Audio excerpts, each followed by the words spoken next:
हाय friends, माझं नाव Tejas Dilipraw Kajale. Physics with Tejas sir या चॅनल मध्ये आपलं स्वागत आहे. आपण 2 दिवसाआधी एक टॉपिक चालू केला होता ज्याचं नाव होतं युजेस ऑफ पोटेन्शिओमीटर. त्याचे आपण 2 युजेस पाहिले होते. 2 युजेस म्हणजे त्याच्यातला एक यूज आपण पाहिला होता ज्याचं नाव होतं compare of EMF of cell. म्हणजे सेलचं जे ईएमएफ आहे त्याचा आपण कंपॅरिझन पाहिलं होतं. पण त्याचे आपण 2 मेथड्स पाहिल्या होत्या. एक डायरेक्ट मेथड पाहिलं होतं आणि मागच्या लेक्चर मध्ये आपण सम अँड डिफरन्स मेथड पाहिलं होतं. बरोबर आहे. तर त्याला म्हटलं होतं आपण ए पॉइंट. त्या ए पॉइंट मध्येच आपण 2 मेथड पाहिल्या होत्या. एक डायरेक्ट मेथड होती पहिली आणि दुसरी मेथड होती सम अँड डिफरन्स मेथड. आज आपल्याला त्याचाच माहित आहे का बी पॉइंट पाहायचा आहे, म्हणजे दुसरा यूज.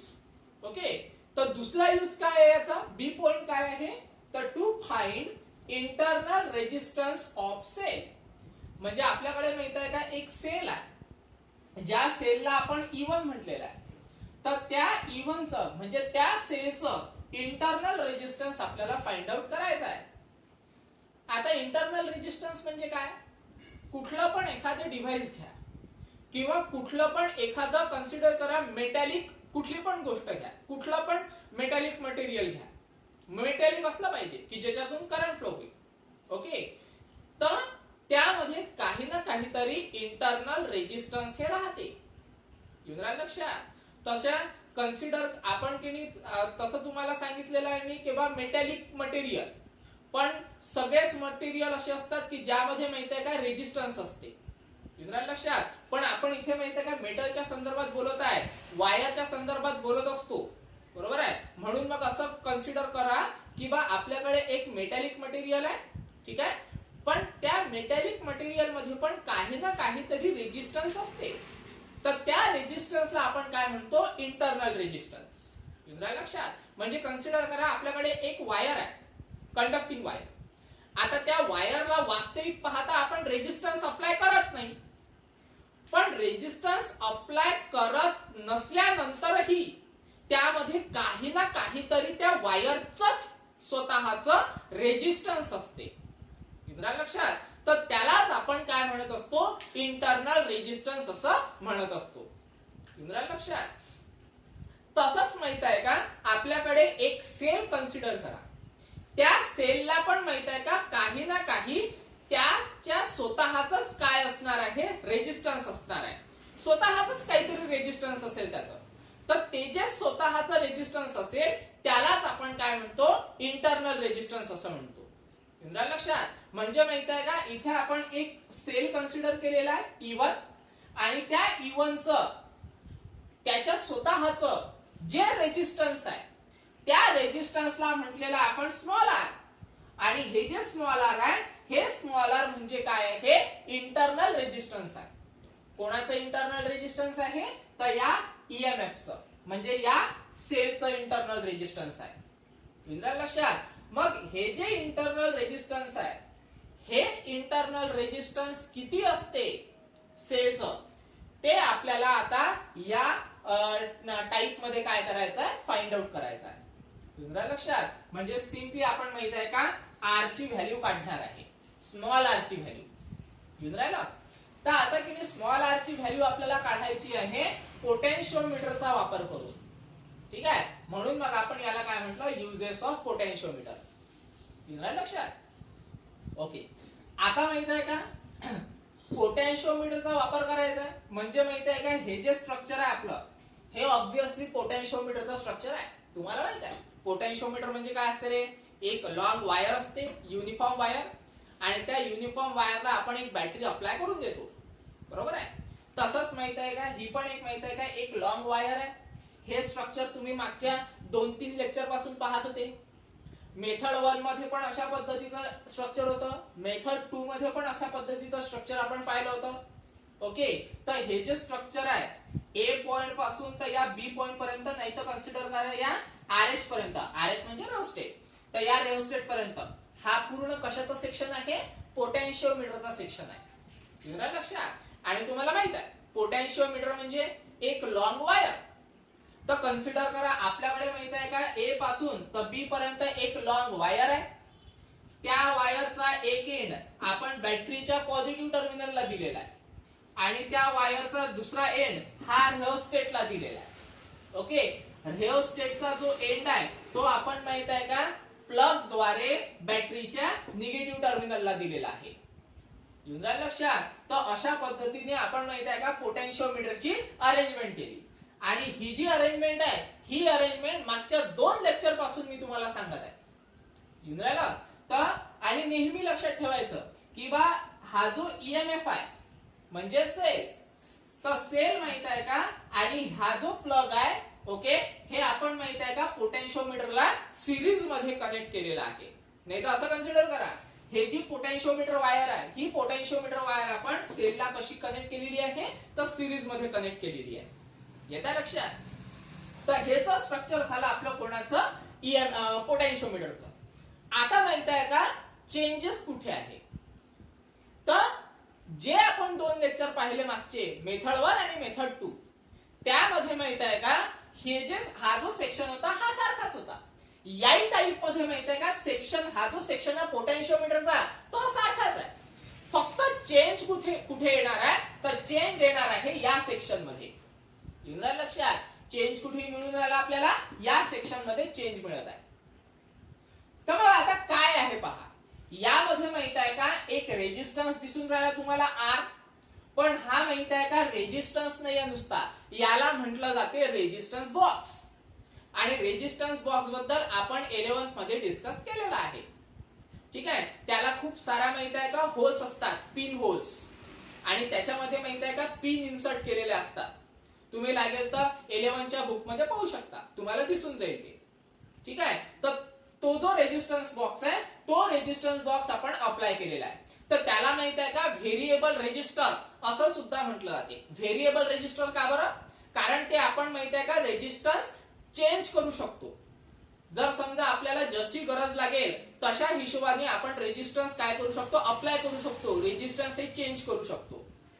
म्हणून मग माहित आहे का दाखवत असताना मी याच्या आतमध्ये काय दाखवलेला आहे एरो, आणि एरो जर समजा आपण रेजिस्टन्स मध्ये दर्शवला तर त्याला म्हटलं ते रेजिस्टन्स बॉक्स किंवा मग व्हेरिएबल रेजिस्टर. येऊन राहिलं लक्षात. त्याच्यानंतर इथे दिलेली आहे मी एक की प्लग दिलेला आहे. त्याच्यानंतर माहित आहे का या रेजिस्टन्स बॉक्सला पॅरलल ईएमएफ टाकलेला आहे. ठीक आहे. आता हा जो ईएमएफ आहे या ईएमएफ ला म्हटलं जाते E1 आणि त्याचंच इंटरनल रेजिस्टन्स आहे आर, म्हणजे कोणता स्मॉल आर.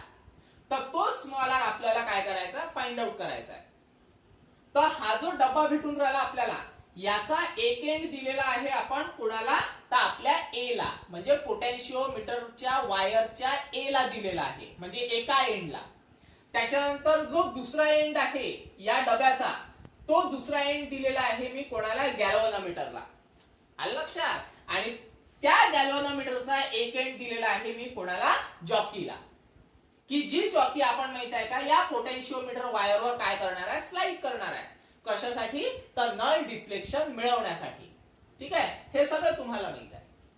फक्त आता चेंजेस कुठे होते पहा. तर आपण की ऍक्च्युअल मध्ये स्टार्ट करू आता काय आहे. हे तर फक्त काय झालं डायग्रामचं डिस्क्रिप्शन झालं की डायग्राम मध्ये काय काय आपण कन्सिडर केलेलं आहे, काय काय वापरलेलं आहे.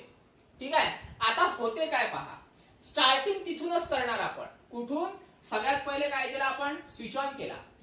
ओके. स्विच ऑन केल्यानंतर काय होते माहिती आहे का करंट फ्लो व्हायला सुरुवात होते. आता सगळ्यात पहिले ही जी की आहे ही की मी काय हा जो स्विच आहे हा स्विच मी ऑन केला, पण हा जो स्विच आहे माझा K1 याला K1 म्हणणार मी.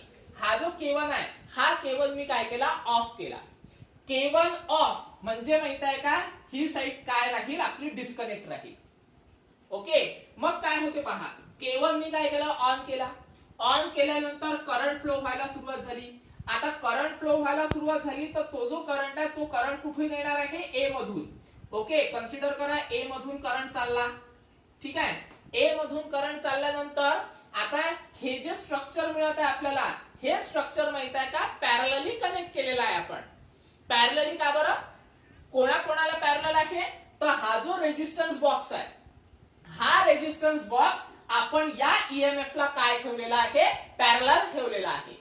ओके, मग आता होते काय, जेव्हा माहित आहे का दोन गोष्टी पॅरलल असतात त्यावेळेस जो करंट आतमध्ये जातो तो करंट माहित आहे का डिव्हाइड होतो.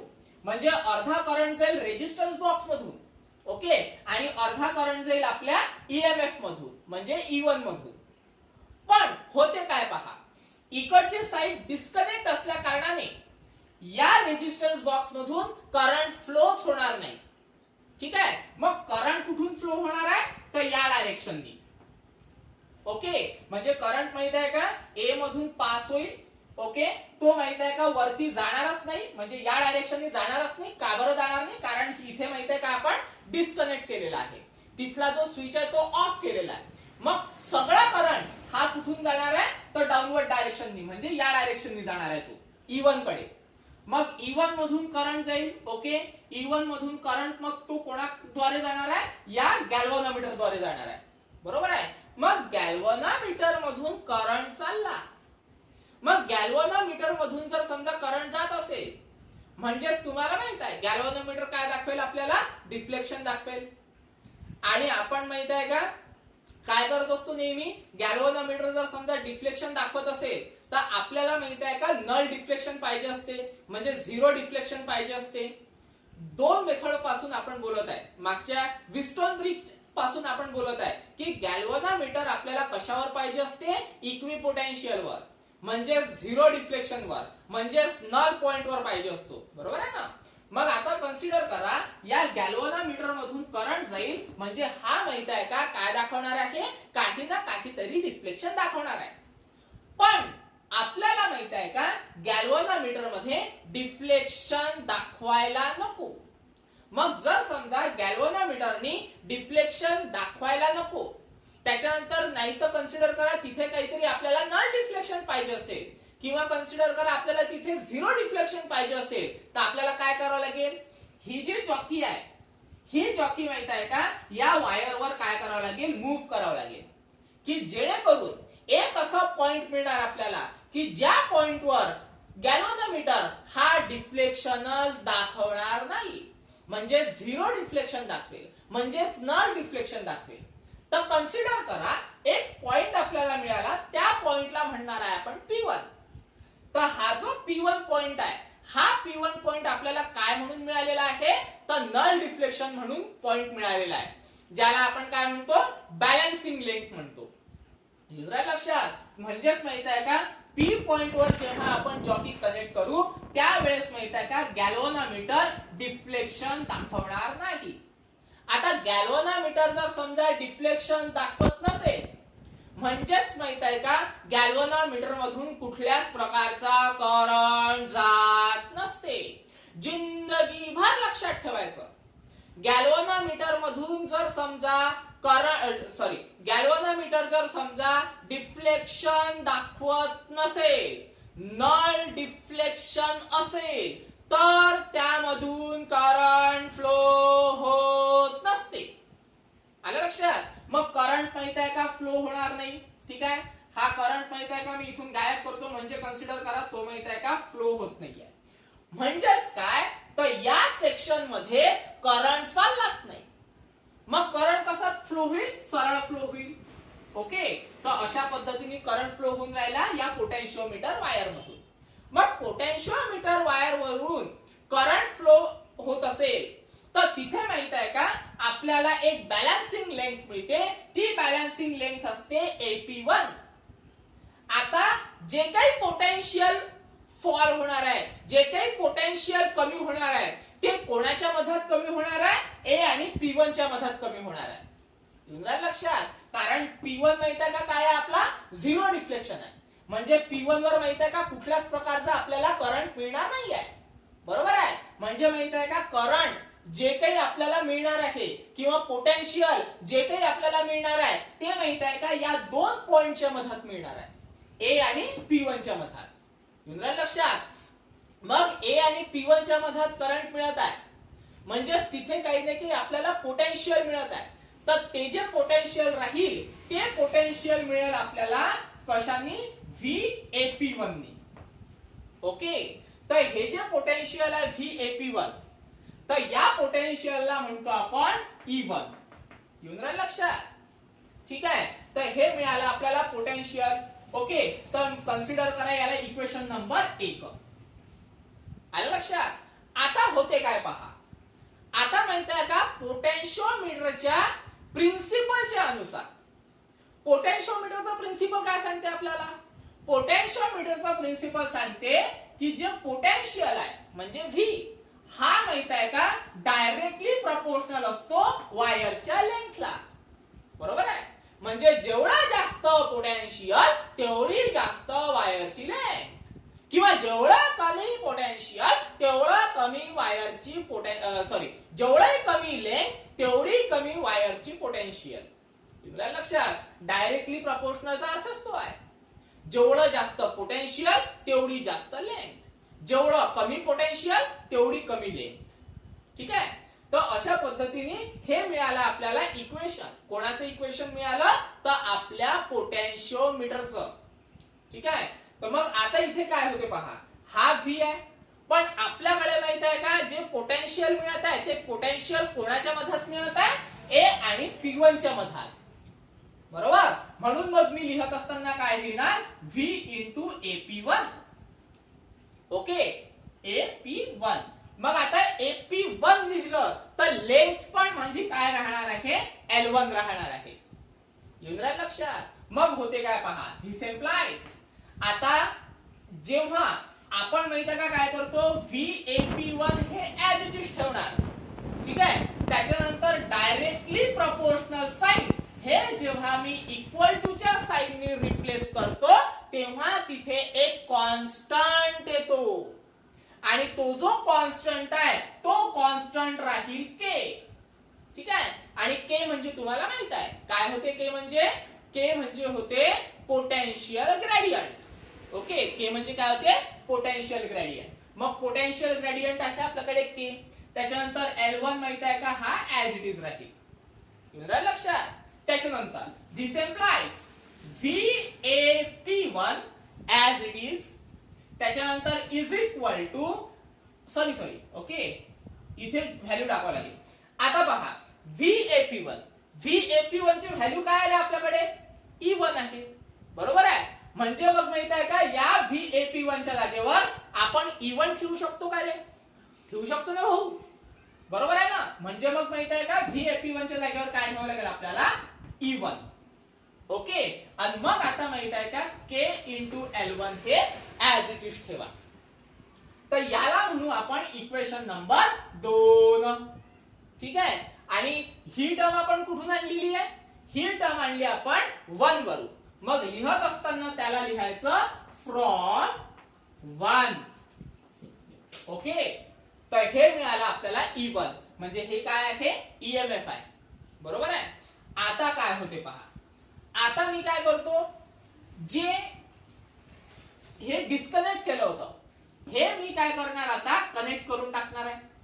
ओके, आता कनेक्ट केल्याबरोबर R म्हणजे रेजिस्टन्स बॉक्स, त्याच्यानंतर EMF हे दोघे कसे आलेले आहेत? पॅरलली आलेले आहेत. ओके, पुन्हा तीच प्रोसेस करणार मी. कोणती प्रोसेस? तर स्विच ऑन करणार. ओके, त्याच्यानंतर करंट फ्लो व्हायला सुरुवात होईल. आता करंट फ्लो व्हायला सुरुवात झाली तो ऑब्वियसली करंट माहित आहे का A मधून पास होणार. A मधून पास झाल्यानंतर या सर्किट मधून पास होईल. तर तुम्हाला माहित आहे पॅरलल मध्ये असताना करंट हा डिव्हाइड होतो. बरोबर? एक जाईल वरून, ठीक आहे, आणि एक करंट येईल खालून, म्हणजे अर्धा करंट वरून जाईल, अर्धा करंट खालून जाईल. बरोबर आहे? तर करंट कन्सिडर करा, अर्धा करंट चालला रेजिस्टन्स बॉक्स मधून आणि अर्धा करंट चालला EMF मधून.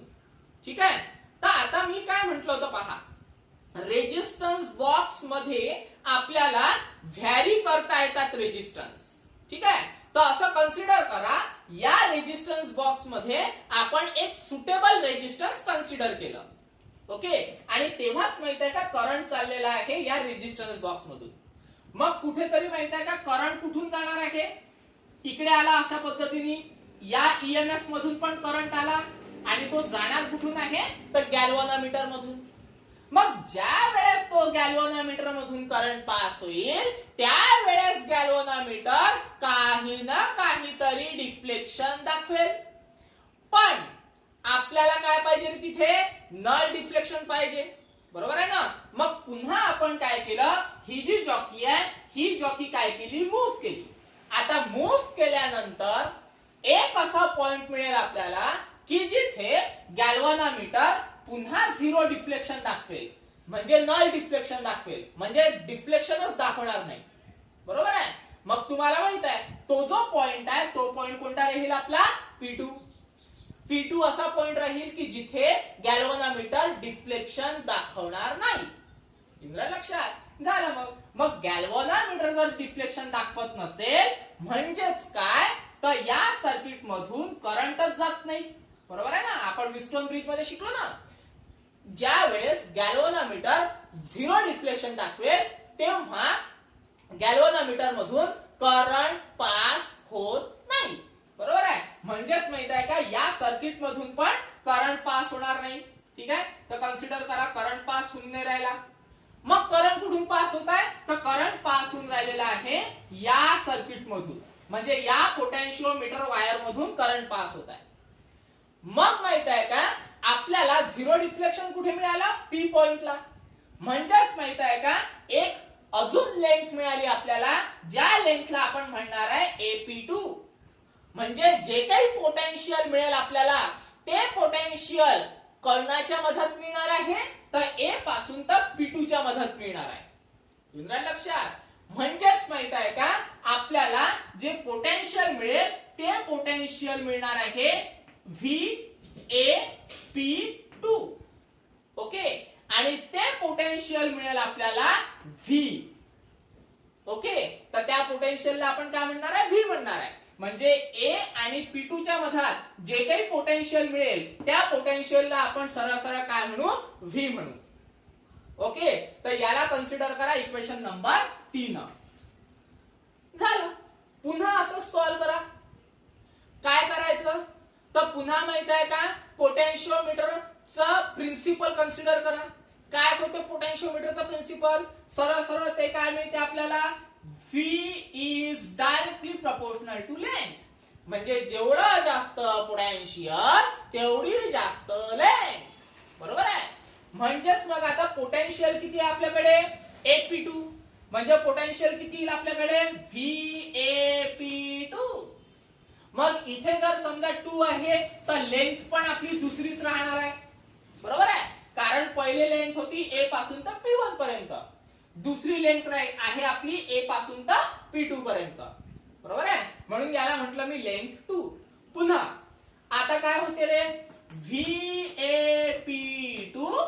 Okay, directly proportional sign equal to च्या साइन नी रिप्लेस केल्यानंतर तिथे एक कॉन्स्टंट येते. तर तो जो कॉन्स्टंट आहे त्या कॉन्स्टंटला म्हणतो आपण K. पुन्हा K म्हणजे पोटेन्शियल ग्रेडियंट. ओके, झालं. L2 हा ऍज इट इज. आता काय होते पहा, दिस एम्प्लाइज VAP2 ची व्हॅल्यू किती आहे रे? V. म्हणजे या VAP2 च्या जागेवर आपण V ठेवू शकतो का रे? ऑब्वियसली ठेवू शकतो. ठेवा मग. म्हणजे V इज इक्वल टू काय मिळणार आपल्याला? KL2. ओके, तर याला म्हणा इक्वेशन नंबर, सॉरी हे 3 होतं, याला म्हणा इक्वेशन नंबर 4. पण ही व्हॅल्यू आपण कुठून आणली रे? इक्वेशन नंबर 3 वरून. म्हणून मग लिहत असताना लिहायचं फ्रॉम 3. येऊन राहिलं लक्षात? झालं. आता काय करायचं? आता काय simple mathematical steps. Simple mathematical steps मध्ये काय लय मोठा तीर मारावा लागते का रे? नाही. काय करायचं मग पहा, इक्वेशन 2 ला इक्वेशन 4 नी डिवाइड करा. ठीक आहे, इक्वेशन नंबर 2. ओके, त्याला डिवाइड करा इक्वेशन नंबर 4 नी. लक्षात? म्हणजे इक्वेशन 2 ला करा डिवाइड कशाने? इक्वेशन नंबर 4 नी. मग डिवाइड कसं करतो आपण? लेफ्ट हँड साइड डिवाइड करा, मग राइट हँड साइड डिवाइड करा. काय होते पहा, इक्वेशन 2 ची left hand side E1, equation 4 ची left hand side V. Okay, करा मग. इक्वेशन 2 ची किती आहे रे बा E1, इक्वेशन 4 ची किती आहे रे बा V is equal to equation 2 ची राईट हँड साइड किती आहे KL1. ओके, त्याच्यानंतर इक्वेशन 4 ची right hand side KL2. Okay, झालं. आता काय के के गेट कॅन्सल. ओके, पुढचे काय रे मग E upon V is equal to L1 upon L2. पण इथे हे झालेलं नाही, याला थोडंसं सॉल्व्ह करावं लागते. कशा पद्धतीने ते पहा. आता ओम्स लॉच्या अनुसार, ओम्स लॉच्या अनुसार व्होल्टेजचा काहीतरी फॉर्म्युला असतो. काय असतो रे तो V is equal to IR. Okay, तर V is equal to I into R. आता आपल्याला घ्यायचा आहे E1. आता E1 चा फॉर्म्युला कसा काढायचा पहा. E1 म्हणजे कसं स्ट्रक्चर होतं E1 चं, एक असा काहीतरी सेल कन्सिडर केला होता आपण, बरोबर. आणि त्याच्यानंतर माहित आहे का इथे काहीतरी इंटरनल रेजिस्टन्स होतं, बरोबर आहे. तर अशा पद्धतीचं काहीतरी इक्वेशन आपल्याला मिळालं होतं. तर जो काही करंट मिळणार आपल्याला यामध्ये, ठीक आहे, नेहमी लक्षात घ्या, जो काही करंट मिळणार तो करंट कसा मिळणार आपल्याला, तर तो करंट मिळेल आपल्याला I is equal to, okay, ohms लॉच्या अनुसार आपण काय म्हणतो व्होल्टेज अपॉन रेजिस्टन्स, बरोबर आहे. ओम्स लॉच्या अनुसार काय म्हणतो आपण I is equal to voltage upon resistance. हे पहा, हा ओम्स लॉ, ठीक आहे. करंट काढायचा असेल तर काय करू आपण V as it is to R इकडे डिवाइड मल्टिप्लायला आहे, इकडे गेल्यानंतर काय होते तो डिवाइडेडला, बरोबर आहे. म्हणजे I is equal to V upon R. पण भाऊ इथे हा जो V आहे, या V च्या जागेवर आपल्याला काय ठेवायचं आहे E1 ठेवायचा आहे, EMF ठेवायचा आहे. ओके, म्हणून मग मी काय लिहिणार E1 अपॉन R. पण E1 अपॉन फक्त R का नाही, E1 upon R plus small r. Plus small r का बरं, कारण इंटरनल रेजिस्टन्स ऑफ सेल आणि कॅपिटल R म्हणजे रेजिस्टन्स ऑफ वायर. म्हणजे माहित आहे का सर्किट मध्ये दोन प्रकारचे रेजिस्टन्स राहील. एक म्हणजे वायरचं रेजिस्टन्स ज्याला आपण म्हणतो कॅपिटल R, किंवा असं कन्सिडर करा रेजिस्टन्स बॉक्स मधलं जे काही रेजिस्टन्स आपण कन्सिडर केलं होतं ते रेजिस्टन्स. ओके, आणि सोबत माहित आहे का स्मॉल r म्हणजे कोणाचं रेजिस्टन्स, तर आपल्या इंटरनल रेजिस्टन्स. असे दोन प्रकारचे रेजिस्टन्स आहे, म्हणून मग आपण घेत असताना R प्लस R घेतलं. आलं लक्षात. मग आता काय पाहिजे आपल्याला, आपल्याला पाहिजे E1 ची व्हॅल्यू. सिंपली काय करावं लागेल रे, तर this implies R plus R इकडे मल्टिप्लायला आहे, याचा तंगड ओळा इकडे, म्हणजे तो माहित आहे का I ला मल्टिप्लायला चालला जाईल, बरोबर आहे. म्हणजे इकडे डिवाइड होता, इकडे गेल्यानंतर काय होईल तो मल्टिप्लाय. पहा काय होते तर, म्हणजे I ऍज इट इज, बरोबर.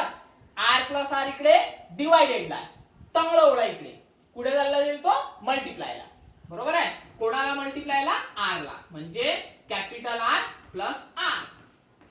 येऊन राहील लक्षात. आणि मिळाला काय मग आपल्याला E1, ठीक आहे. तर ह्या दोन्ही ज्या व्हॅल्यूज आहेत आपल्या, ही एक आणि ही एक, या इक्वेशन मध्ये पुट अप करा, ठीक आहे. पहा काय येते तर, दिस इम्प्लाइज E1 ची व्हॅल्यू किती आली होती, capital R plus R, okay, into काय आहे आपल्याकडे I. त्याच्यानंतर अपॉन मध्ये V किती आहे आपल्याकडे I इंटू R. येता लक्षात. जर समजा ही व्हॅल्यू पण आपण काढलेली आहे, जेव्हा आपण माहित आहे का पोटेन्शियल ग्रेडियंट हा कन्सेप्ट पाहिला होता, त्यावेळेस पण आपण माहित आहे का अशा पद्धतीची व्हॅल्यू काढलेली आहे. तर तिथे पण तुम्ही पाहिली आणि डायरेक्ट माहित आहे का इथे पेस्ट केली तरी चालेल, आणि हे नाही लिहिलं तरी चालेल. युद्रा लक्षात. ओके, त्याच्यानंतर is equal to L upon L हे as it is L1 upon L2 झालं. मग आता एक काम करा भाऊ, I गेट कॅन्सल. मग उरते काय रे, R plus small r upon capital R is equal to L1 by L2. L1 by L2. येऊन राहिलं लक्षात. आता काय करायचं पहा. आर इकडे डिवायडेडला आहे, त्याचा तंगड ओढा तिकडे मल्टिप्लायला चालला जाईल. L2 इकडे डिवायडेडला आहे, याचा तंगड इकडे ओढा म्हणजे कुठे चालला जाईल, मल्टिप्लायला चालला जाईल. म्हणजे दोघांची तंगड ओढायची अशी. ओके. आता पहा काय होते तर. झालं 2-4 स्टेप मध्ये आन्सर आहे आपला. पहा आता हे पहा. L2 डिवायडेडला आहे बरोबर, इकडे गेल्यानंतर काय होते तो मल्टिप्लायला. त्याच्यासाठी एक काम करू आपण. Capital R plus small R as it is. Okay. L2 डिवायडेडला आहे, इकडे गेल्यानंतर मल्टिप्लाय म्हणजे L2 आला मल्टिप्लायला इज इक्वल टू. आता L1 हा ऍज इट इज. ओके. हा जो L1 आहे तो ऍज इट इज ठेवला. R इकडे डिवायडेडला आहे, इकडे गेल्यानंतर मल्टिप्लाय म्हणजे R इकडे मल्टिप्लायला. आणि झाला भाऊ. ब्रॅकेट मल्टिप्लाय करा फक्त. करा ब्रॅकेट मल्टिप्लाय. काय होते पहा बरं रे. R इंटू L2 म्हणजे RL2 बरोबर. स्मॉल r इंटू L2 म्हणजे स्मॉल r L2 बरोबर आहे. आणि ही term as it is R into L1. This implies. आता एक काम करा. कॅपिटल R वाले एकत्र करा. ठीक आहे. का बरं, कारण आपल्याला काढायचा आहे स्मॉल r. इंटरनल रेजिस्टन्स काढायचा आपल्याला. म्हणून मग माहिती आहे का, इंटरनल रेजिस्टन्स इंटू L2 हे ऍज इट इज ठेवतो मी. ओके. त्याच्यानंतर कॅपिटल R इंटू L1 हे पण ऍज इट इज ठेवतो. ठीक आहे. आता हा जो R इंटू L2 आहे हा इकडे माहित आहे का प्लस आहे, तिकडे गेल्यानंतर काय होतो तो मायनस. बरोबर आहे ना. म्हणून मग माहित आहे का मायनस हा R इंटू L2. ओके. झालं. मग आता एक काम करा. This implies small r into L2 as it is equal to R इथे आहे, R इथे आहे. बरोबर आहे. दोन्ही टर्म मध्ये R आहे तर R ला घ्या कॉमन. तर R काय मिळेल आपल्याला कॉमन. उरणार काय रे मग L1 मायनस L2. येऊन राहिलं लक्षात. झालं. मग आता पाहिजे काय रे आपल्याला, फक्त R पाहिजे. मग एक काम करा ना, हा L2 इकडे मल्टिप्लायला आहे तर याचं तंगड ओढा तिकडे. ओके. म्हणजे काय चालला जाईल तो डिवायडेडला चालला जाईल. भेटला आन्सर. पहा काय मिळतं तर. Internal resistance as it is, कारण तेच आपल्याला काढायचं आहे. ओके. त्याच्यानंतर capital R L1 minus L2 हे पण ऍज इट इज बरोबर. L2 इकडे काय आहे मल्टिप्लायला, इकडे गेल्यानंतर काय होते तो डिवायडेडला. ठीक आहे. तर हे मिळालं आपल्याला internal resistance of cell. Okay. ज्यामध्ये capital R into L1 minus L2 upon L2. आलं लक्षात. तर याला म्हटलं ते इंटरनल रेजिस्टन्स ऑफ सेल. ठीक आहे. तर हे आहे आपलं रिक्वायर्ड आन्सर. येऊन राहिलं लक्षात. तर हे पूर्ण आहे आपलं कॅल्क्युलेशन. फक्त तुम्हाला माहिती आहे का अडचण कुठे जाऊ शकते, इथे. पण तुम्ही जर समजा की नाही पोटेन्शियल ग्रेडियंटचा पूर्ण कन्सेप्ट केला तर हे पण तुमच्या माहिती आहे काय एकदम लक्षात येऊन जाते. पण तरी पूर्ण कॅल्क्युलेशन मध्ये कुठे काही अडचण असेल, ठीक आहे, तर तुम्ही फोनद्वारे किंवा मेसेजद्वारे तुम्ही मला विचारू शकता. बाकी ही जी प्रोसेस आहे ही प्रोसेस आपण मागच्या टॉपिक सारखीच केली. मागच्या टॉपिक म्हणजे जो ए पॉइंट पाहिला होता आपण, ज्यामध्ये आपण दोन सेलचं कंपॅरिझन पाहिलं होतं, त्याच्याच सारखी प्रोसेस केलेली आहे. ठीक आहे. पण जरी यामध्ये काही अडचण असेल तर तुम्ही फोन किंवा मेसेजद्वारे मला विचारू शकता. ठीक आहे. आज स्टॉप करू आणि इथे पण हा पूर्ण टॉपिक संपलेला आहे. जो आपण चालू केला होता युजेस ऑफ पोटेन्शियोमीटर, त्यामध्ये दोन यूज पाहिले होते आपण. एक कंपॅरिझन ऑफ सेल, ज्यामध्ये दोन मेथड्स होत्या, आणि दुसरा पाहिला आपण इंटरनल रेजिस्टन्स ऑफ सेल. ठीक आहे. इथे पूर्ण युजेस ऑफ पोटेन्शियोमीटर टॉपिक हा संपलेला आहे. नेक्स्ट लेक्चरला न्यू टॉपिक पाहू. ठीक आहे, आज स्टॉप करू. धन्यवाद.